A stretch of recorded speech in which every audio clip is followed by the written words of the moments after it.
Number 1 on the 10 things that sucked about growing up a Jehovah's Witness: no birthdays, no Christmas, or any other holidays. All the other kids are doing fun Thanksgiving drawings of turkeys by tracing their hands. That looks like so much fun. It's too bad I have to go sit in the principal's office while you guys do fun Thanksgiving arts and crafts. My mommy and daddy are in a cult, so we don't celebrate any holidays. None. Not even my birthday. God says birthdays are bad. You know, I feel like it's sort of taking it too far. I don't really believe one day is more important than another day. Quakers are known for, in Philadelphia, it was said that if you wanted to do some shopping on Christmas Day, you'd have to go to the Jewish shops or the Quaker shops in order to get that done, because they'd be open. Because it's not one day is not different than another to them. But I'm not going to rob the fun of childhood from my son Jack because that's what I think. And certainly the food's great. I'm not going to complain about the food. Somebody wants to give me a present, fine. I understand that gift giving is a fine thing to do, and it's a fine time as far as I'm concerned to give it because we tend to be down around the holidays. What's the distinction between in my life between a holiday and what I consider a holiday and what in reality is? Not much. Number 2, never being able to talk honestly with a friend. Jehovah's Witnesses are commanded to report what is bad. In other words, to snitch on their best friend if they tell them they did something like smoke a cigarette or watch an R-rated movie. You got to be kidding me. During my time as well, they did that in. I remember I was reading a biography about Malcolm X, and the group he was involved in. If they found out you were smoking cigarettes, they'd beat the hell out of you. Nation of Islam. Yeah, the Nation of Islam. So during my time as a Jehovah's Witness, having a conversation with another witness meant editing out anything that could get me in trouble. And for the Jehovah's Witnesses, a lot of everyday activities, such as buying a lottery ticket or stepping into another religion's church, will get you in serious trouble. You couldn't show anyone, not even your significant other, your true self for fear of being disciplined by the elders. Number 3, and before we go on, the disturbing things about religion is a lot of organized religion, at least not all religion, but a lot of organized religion, is that you're living for someone else. Like he's saying here, or she, I'm not sure who's writing this, but it's thoughtcatalog.com is the website. You're living your life based on the strictures and the arbitrary rules that were handed down to you by other men and in some cases other women. And right.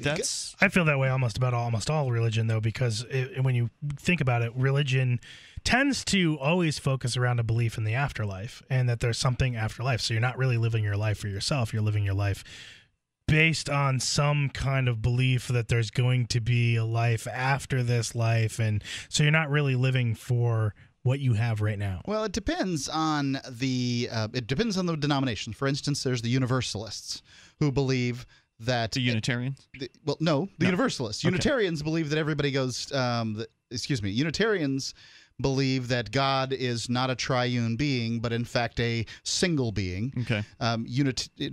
Universalists believe that everybody goes to heaven.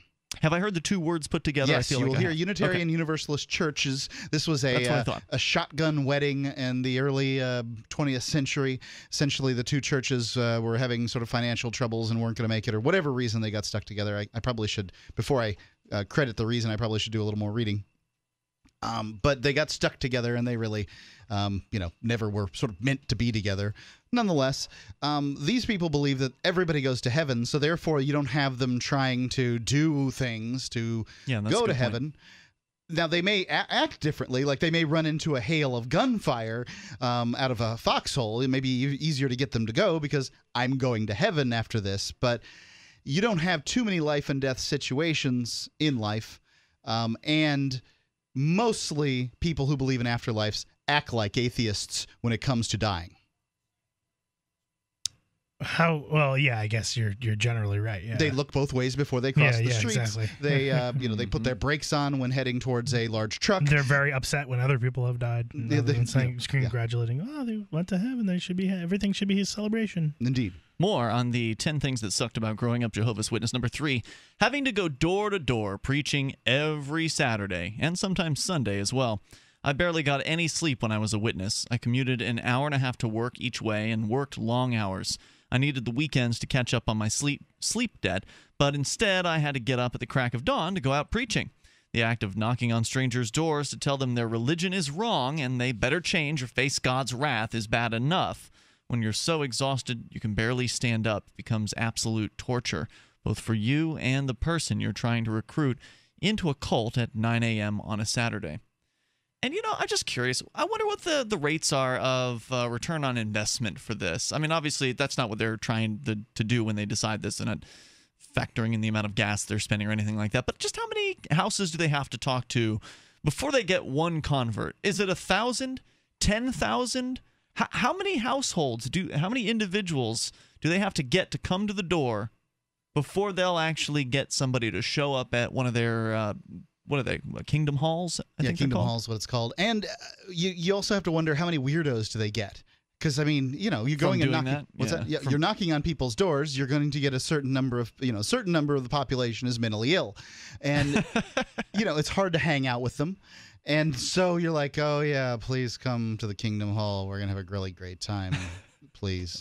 And that's tough. Like now you've got all, you're attracting the weirdos.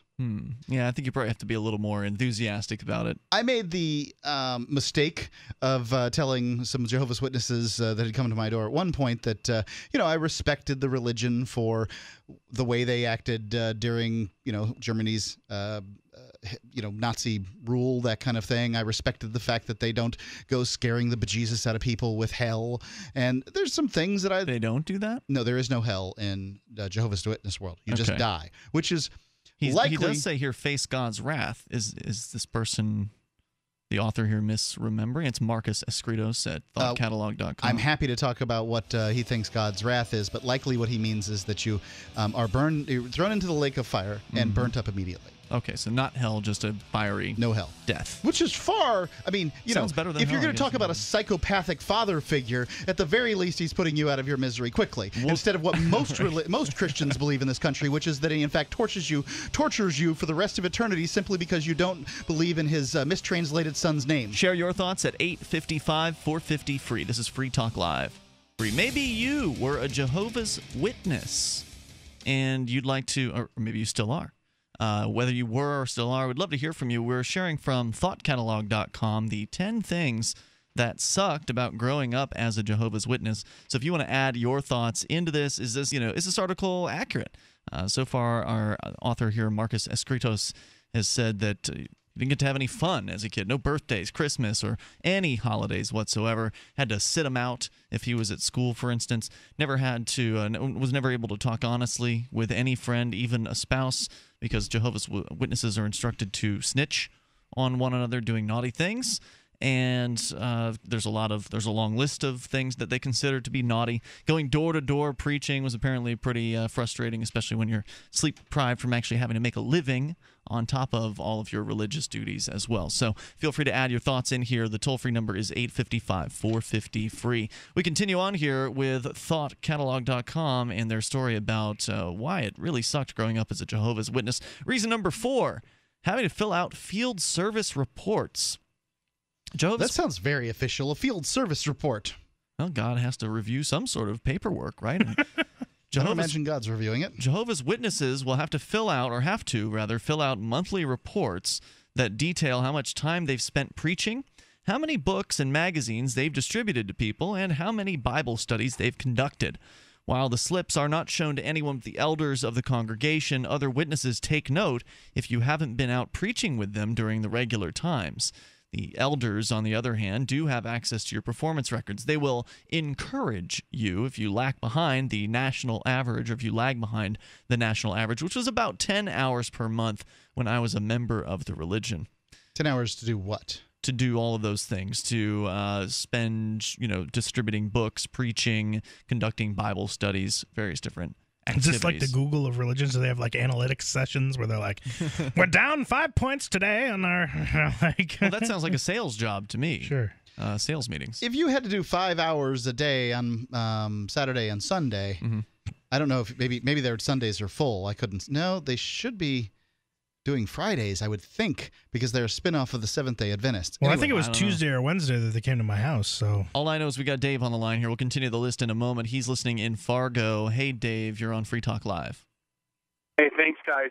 You're talking about the Jehovah's Witnesses, just one part of being a kid that sucks when you're a Jehovah's Witness. And I wasn't one, but I know the story pretty well. When I was younger, I would go to a lot of basketball open gyms in a small town not that far from here. And there was a kid that kept showing up for a couple of years at that open gym, and he was by far and away the best basketball player and the best athlete in that school. And he was never on the high school team. He was never on their junior varsity. He was never on their varsity.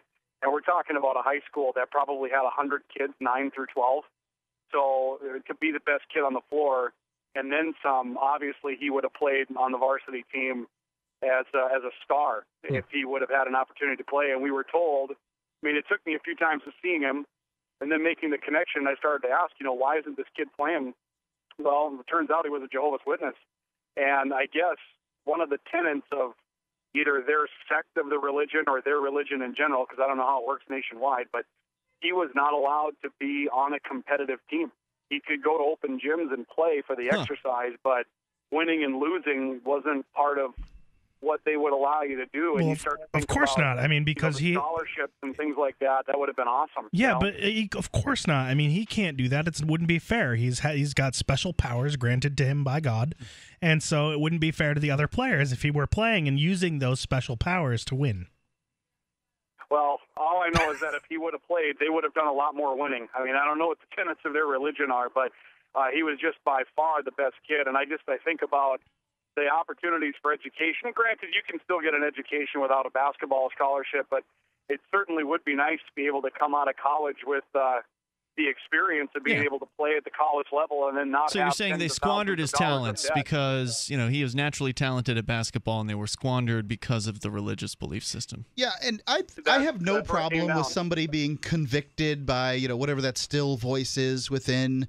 If somebody feels I shouldn't use my talents to beat other people, then that's fine. But it's when other people tell you how you have to live your life that I think organized religion really kind of comes off the rails. The idea that God spoke 2,000 years ago, but he's not speaking today. Either he didn't speak back then and the Bible's irrelevant, or everything he says to you today is relevant too. It would have been really nice to see the kid participate. I appreciate it, guys. Thanks for the call, man. Appreciate it. There's a little more to number 4. So number 4, which was to fill out paperwork. Being a Jehovah's Witness is like having a second unpaid job that you work on nights and weekends for no pay. If your performance lags on the job, your invitations for dinner and movies suddenly stop. You're constantly judged by everyone else, especially the elders. Now, I'm sure their argument would be that the pay is the satisfaction that you're helping to save people's souls, I imagine. But I guess that's not much to go on when you're looking back at what you consider to be a mistake. It's funny when he said, you're always being judged, especially by the elders. I expected him to say, you're always being judged, especially by God. But no, he said the elders. Number 5, not being able to date. Jehovah's Witnesses don't really date. The Jehovah's Witness idea of dating is this. When you're interested in marrying someone, you go out with them, but always with a chaperone. You are never alone, never without a third wheel until you get married, which will usually be less than a year after you've met them. It might sound like I'm describing some sort of weird threesome situation, but trust me, it's much more boring than that. Because no, I didn't think it didn't sound like that at all. Yeah, because it sounded like a chaperone. Because when you're a Jehovah's Witness, that also means number 6, no sex before marriage. Nothing. At least the Mormons do that weird soaking thing.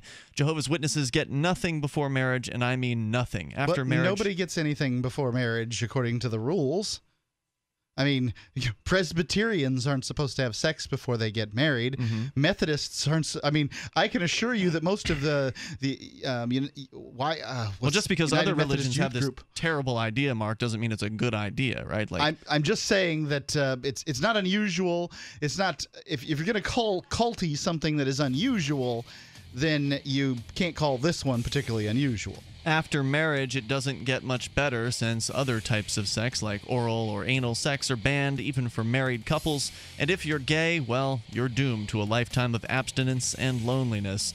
Hey, thoughtcatalog.com is the site here with the 10 things that sucked about growing up Jehovah's Witness. If you were a witness or still are, we'd love to hear from you. Maybe you didn't have to be a witness. Maybe Can I get a witness?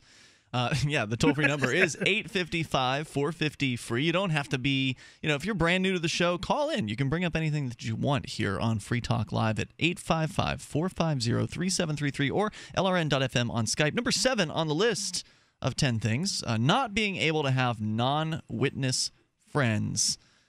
Jehovah's Witnesses are not allowed to befriend non-witnesses. Why would you get close to someone whom God was going to execute at Armageddon? I broke this rule a lot during my 13 years as a Jehovah's Witness, but I always kept my non-witness friends a secret.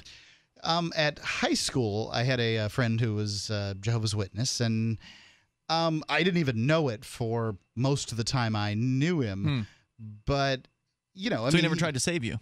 Well, at some point or another, it was discovered that he was Jehovah's Witness, and like I asked him about it or whatever, and then he tried to get me to come to Kingdom Hall with him a couple of times before I made it clear I'm not going there. Okay. Under no circumstances will I be going there. So I imagine that, like he was just sort of that same way. Like he just wanted to be normal. Can't I just go to school and be normal? Let's go to Alabama Bill, calling in Talladega. Alabama Bill, you're on Free Talk Live with Ian Johnson and Mark. Well, howdy, guys. Hey, howdy. What's on your mind? Well, listen, I was really interested in your conversation today. I've never called before, although I listen quite frequently. Welcome. But this is something that really got me curious. I just walked in the house whenever you were on and first came on. Did one of you guys say you were a former witness? No, the three of us are not. I'm not going to say I'm thankfully not a former witness, but I'm not, and neither is anyone else here.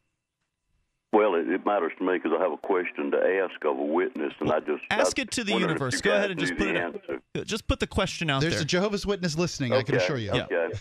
Okay. Look, I've lived in Alabama. I lived over in Georgia, and I've been frequented by Jehovah's Witnesses.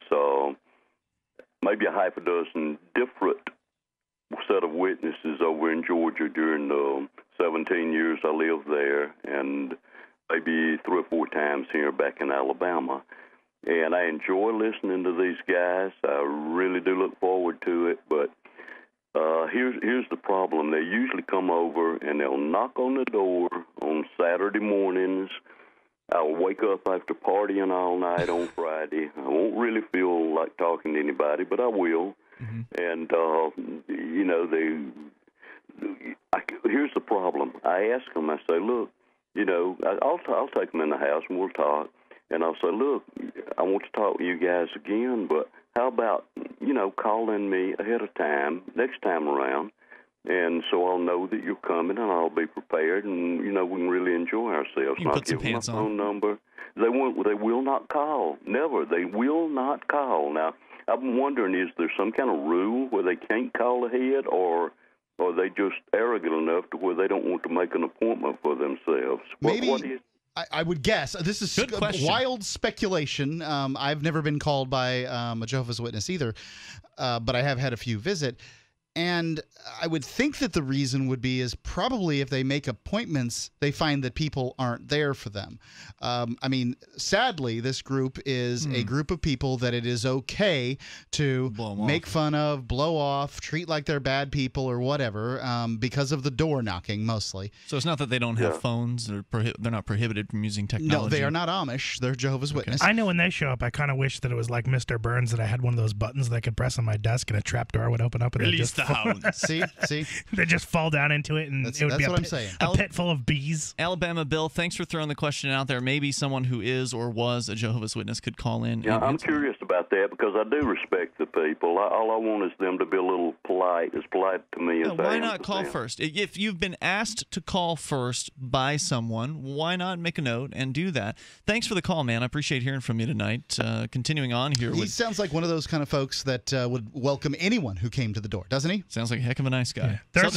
There are some fantastic videos on YouTube of people trolling these Jehovah's Witnesses that show up on really? Saturdays. Now, if it's funny, because people get really tired of it. I mean, well, if it's funny, then I'm for it. But if it's just cruel, I'm not for We got to it. pick a funny one and put it on our Facebook, Google Plus, and Twitter when we get a chance. On a break, yeah. Toll-free number here tonight, 855-450-FREE. Let's continue with the list of 10 things that sucked about growing up. Jehovah's Witness number 8, keeping up with their ever-changing, made-up doctrine.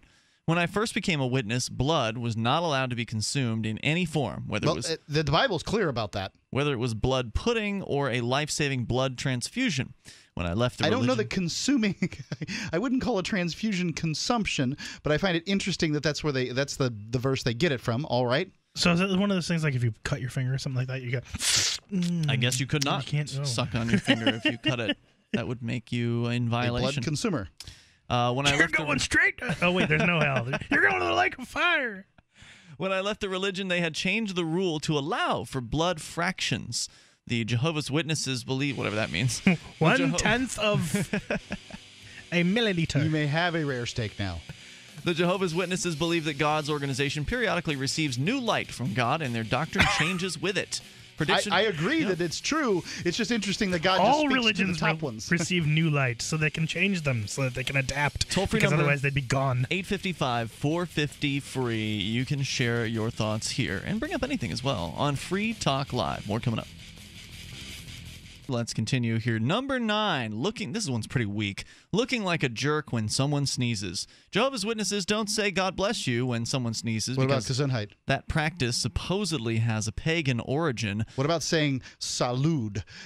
This is a What does that translate into? health. Okay, that's a good one. And Gesundheit translates into good health, I think. Yeah, I don't think there's anything wrong with wishing someone good health. God bless you, I suppose, but the fact is, your heart stops when you sneeze. I hate sneezing. I feel it in the front of my head, like my face will tingle. I feel when like sneeze. there's a scientific point to be debated there about whether or not people's hearts stop when they sneeze. There's a constriction of your rib cage, and it squeezes your heart. Okay, but I don't think it necessarily stops people's hearts. It's sort of like the thing where you can't keep your eyes open when you sneeze, and myth busted. Okay. Nice call. All right, so going on here. Number 10, the constant feeling of being watched. These are the 10 things that sucked about growing up a Jehovah's Witness. Jehovah's Witnesses, according to thoughtcatalog.com, have no concept of privacy and tend to view secrets they find out about other witnesses as some sort of gift from God. Pair this with the report what is bad rule mentioned in number 2, and you have a recipe for disaster. The elders once told me I had negatively influenced my former roommate. The reason? My former roommate, had worked for Blockbuster Video, and he had searched my records to snoop on the movies that I had been watching. He decided to go through my private records at work, and yet I was the bad guy because I rented Die Hard. My life as a Jehovah's Witness was Orwellian. I lived Yippee-ki-yay, Mama Jamma. I lived in constant fear that someone would see me walk into an R-rated movie, catch me playing a violent video game, see me talking to a girl, know that I had non-witness friends, find out I liked rap music, etc. Leaving that religion was the best decision I ever made. There you go. I wonder if the Mormons have a thing for masturbation where they soak. All right, so let's describe clinically what the soaking is, because it was mentioned earlier that this guy was talking about how Jehovah's Witnesses can't really date in any meaningful fashion. They have to have a chaperone, and also no sex before marriage.